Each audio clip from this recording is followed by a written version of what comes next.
नमस्कार प्यारे विद्यार्थियों, कैसे हैं आप सभी। आशा करता हूं कि आप सब अच्छे होंगे, स्वस्थ होंगे और अपने बोर्ड एग्जाम की तैयारी में एकदम मेहनत के साथ में जुड़े हुए होंगे। तो आप सभी के लिए, चाहे आप क्लास 10th में है, चाहे आप क्लास 12 में है, दोनों के लिए एक बेहतरीन वीडियो ला चुका हूं, जिसमें आप देखेंगे किस प्रकार से बोर्ड एग्जाम में 450 के करीब में नंबर लाने हैं, 450 को पार करना है, 450 के ऊपर नंबर कैसे लाना है, मीन्स 90% के ऊपर अंक कैसे लाने हैं। ठीक है, चलिए समझिएगा। देखिए, 90% अंक लाना उतना मुश्किल है नहीं, बस आवश्यकता है आपको रेगुलर 6 से लेके 8 घंटा घर पे पढ़ने की, कोचिंग को छोड़कर। कितने घंटे? 6 से 8 घंटे कहाँ पढ़ना है? घर पे। कोचिंग आप जो 3-4 घंटा करते हैं उसको छोड़ दीजिए।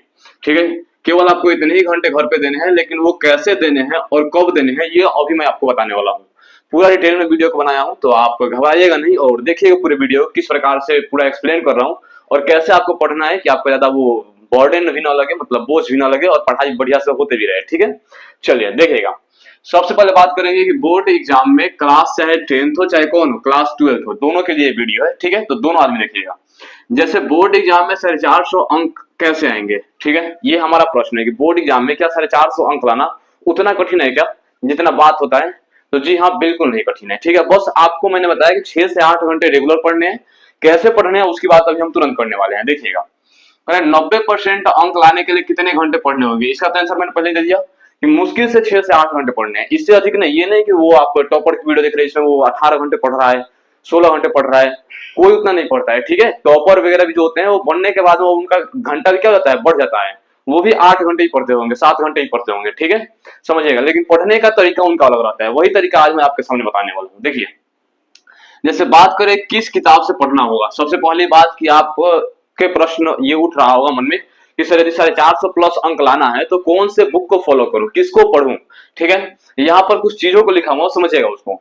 जैसे लिखा हुआ एनसीईआरटी बुक्स को, तो क्या उसको पढ़ना होगा, गाइड को पढ़ना होगा, नोट्स पढ़ने होंगे, गेस पेपर पढ़ने होंगे या क्वेश्चन बैंक को पढ़ने होंगे। तो सबसे पहले आप एक बात समझिए, जो भी बोर्ड एग्जाम में प्रश्न बनते हैं वो बनते कहां से, ये आपको ही पता है कि सर सारे बनते हैं एनसीईआरटी बुक से। कहां से बनते हैं? एनसीईआरटी बुक से। यानी आपको तो ये पहले मानकर चलना होगा कि एनसीईआरटी के प्रत्येक चैप्टर को बढ़िया से पढ़ना होगा। आपको किसको पढ़ना होगा? तो ये इंपॉर्टेंट है, ये चीज क्या है आपके लिए इंपॉर्टेंट? क्या चीज? जो एनसीईआरटी का हमारा किताब है, वो एनसीईआरटी का बुक आपको पढ़ना ही है हर हाल में। प्रत्येक चैप्टर को पढ़ना है और जल्दी भी पढ़ना है। ये बात याद रखें कि आपको एग्जाम से कम मान के चलिए कि 3 महीने पहले तक एनसीईआरटी बुक खत्म हो जाना चाहिए। कितने महीने पहले तक? 3 महीने पहले तक। मतलब आप मान के चलिए कि नवंबर तक या उसके पहले ही आपको खत्म कर देना है क्या चीज, एनसीईआरटी बुक को पढ़ के, चाहे वो किसी भी सब्जेक्ट का हो। ठीक है, जो आपका सब्जेक्ट एग्जाम में आ रहा हो उसकी बात कर रहे हैं। फिर इसके बाद में सर क्या गाइड पढ़ना पड़ेगा?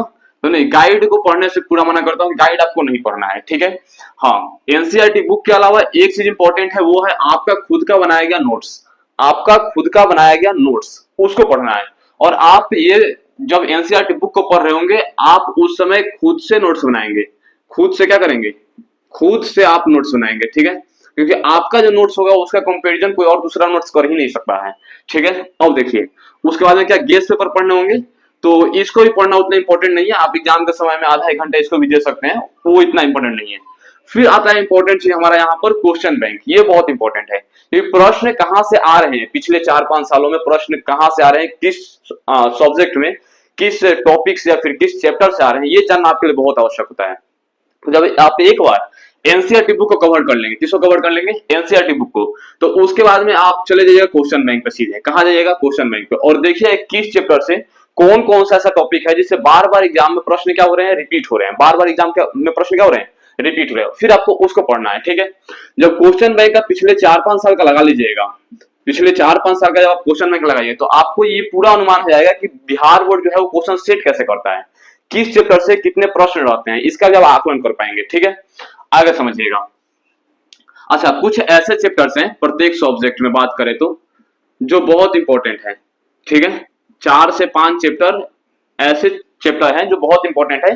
4-5 चैप्टर जो है वो आपके बोर्ड एग्जाम में लगभग मान के चलिए कि इसी से 80% तक क्वेश्चन आ जाते हैं, 4-5 चैप्टर से। ठीक है, तो उसका भी मैं अलग अलग एक सेपरेट वीडियो बनाऊंगा, जब जब समय मिलेगा वैसे मैं इसको बनाऊंगा कि किस सब्जेक्ट में कौन सा जो चैप्टर है वो इंपॉर्टेंट है।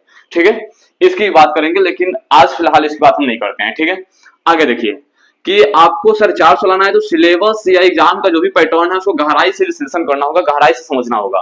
यही बात हम कहां बता रहे थे, क्वेश्चन बैंक के लिए। क्वेश्चन बैंक जब आप पढ़ेंगे तो आपको पता चलेगा कि कौन सा क्वेश्चन जो है किस चैप्टर का है और इस चैप्टर से कितने प्रश्न आ रहे हैं, इसकी आपको जानकारी हो जाएगी। फिर है कि एक खुद के अनुसार बनाया गया समय सारणी होना बहुत आवश्यक है।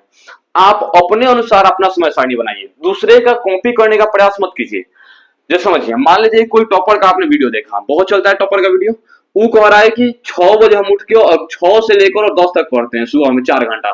ठीक है, आपने क्या किया, सुबह में उठा 6 बजे और 10 बजे तक घुमाइए रहे हैं। रीजन क्या है उसका? रीजन ये है कि आपका आदत है सुबह में 8 बजे उठने का, लेकिन आप रात में अधिक समय तक मतलब सोते नहीं है। इसका मतलब है कि आपके लिए सबसे बेहतरीन समय अगर रात है तो आप रात में पढ़िए, अगर आपका बेहतरीन समय दिन है तो आप कहां पढ़िए, दिन में पढ़िए। लेकिन जब आपको बढ़िया समय लग रहा है कि हाँ हमारा ये समय फ्री है और बढ़िया है, मतलब उस समय आपका दिमाग एकत्रित है, तो आप उस समय को चुन लीजिए कि हम इस समय में ही पढ़ेंगे। ठीक है। अच्छा, सबसे पहले बात करें कि जब आप दिन की शुरुआत करेंगे पढ़ाई को लेकर, तो सबसे पहले आप हार्ड सब्जेक्ट को पढ़िएगा। जैसे अगर आपके लिए हार्ड मैथ है तो पहले मैथ पढ़िए, अगर आपके लिए केमिस्ट्री हार्ड है तो पहले केमिस्ट्री पढ़िए, अगर पहले हार्ड आपके लिए साइंस में कोई और जैसे फिजिक्स है तो उसको पढ़िए। ठीक है, जो हार्ड सब्जेक्ट है पहले उसी को पढ़ना है, उसके बाद इजी वाला जो पढ़ेंगे तो फिर उसे मन लगेगा। ठीक है, आगे देखिएगा। फिर कहता है सेल्फ नोट्स तथा समय पर रिवीजन। अच्छा, सेल्फ नोट्स आपको मतलब जब एनसीईआरटी बुक पढ़ रहे होंगे उसमें बनाना है, और आपको बता दें कि रिवीजन किस प्रकार से करना है। देखिए, एक दिन तो आप पहले पढ़ लिए, उसका रिवीजन आप करेंगे तीसरे दिन।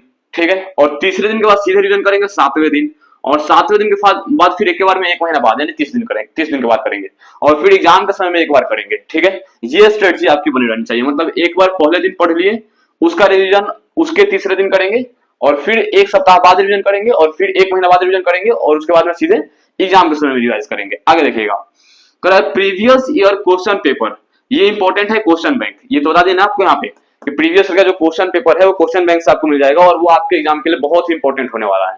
ठीक है, क्योंकि आप वहां से समझेंगे किस चैप्टर से कितने प्रश्न आ रहे हैं।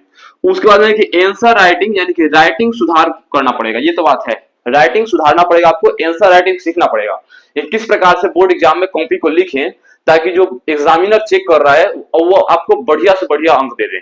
ठीक है, तो इसके लिए भी एक आपको वीडियो बताऊंगा कि एग्जाम में लिखना कैसे है। ठीक है, आप नोट करते चलिएगा कि एग्जाम में लिखना कैसे है, इसके लिए भी एक वीडियो आएगा।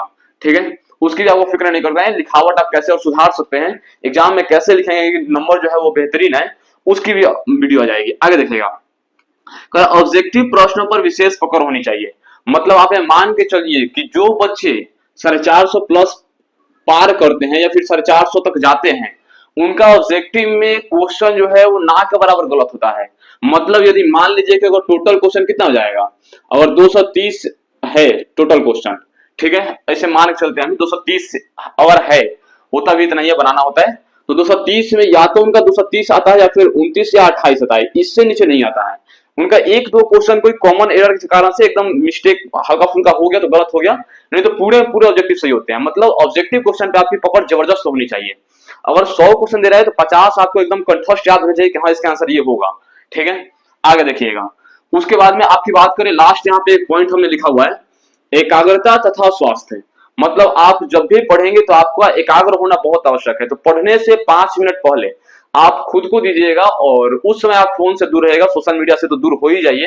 ठीक है, क्योंकि उसके लिए आपको अगर सोशल मीडिया से आप जुड़े हुए हैं, इंस्टाग्राम चला रहे हैं, फेसबुक चला रहे हैं, या फिर और किसी प्लेटफॉर्म ऐसे ही बस चलाते जा रहे हैं, समय रील स्क्रॉल करते जा रहे हैं, तो फिर आप 450 सपना छोड़ दीजिए। ठीक है, तो इसके लिए सबसे पहले आपको क्या करना पड़ेगा, सोशल मीडिया से दूर हो जाइए और एकाग्र होइए। एकाग्र होकर अपने स्वास्थ्य पर भी ध्यान दीजिए। जब आप स्वस्थ रहेंगे, जब आप हेल्दी रहेंगे, तो आप पढ़ाई करने में आपका मन लगेगा।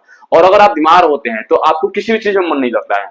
तो आप स्वस्थ रहने का प्रयास कीजिए, और उसके लिए क्या कीजिए, रोज सुबह में कम से कम आधा घंटा 30 मिनट आप क्या कर सकते हैं, एक्सरसाइज कर सकते हैं। क्या कर सकते हैं, एक्सरसाइज, थोड़ा अनुलोम विलोम वगैरह कर लिए, एक नाक सांस लेकर दूसरे से छोड़ने वाला, उसके बाद में थोड़ा बहुत अपना एक्सरसाइज वगैरह कर लिए। ठीक है, तो ये आप रेगुलर बेस पे करिए। अगर आप इन चीजों को फॉलो करते हैं, अपना एक खुद का समय सारणी बनाते हैं, अपना जो समय निकालेंगे उसमें, और 6 से 8 घंटे यदि आप रेगुलर पढ़ते हैं और जितना बात मैंने इस वीडियो में बताया उसका ध्यान रखते हैं, तो गारंटी है कि आप 450 प्लस अंक ला सकते हैं। ठीक है, चलिए, इस वीडियो को आप अपने दोस्तों के साथ में शेयर जरूर कीजिएगा।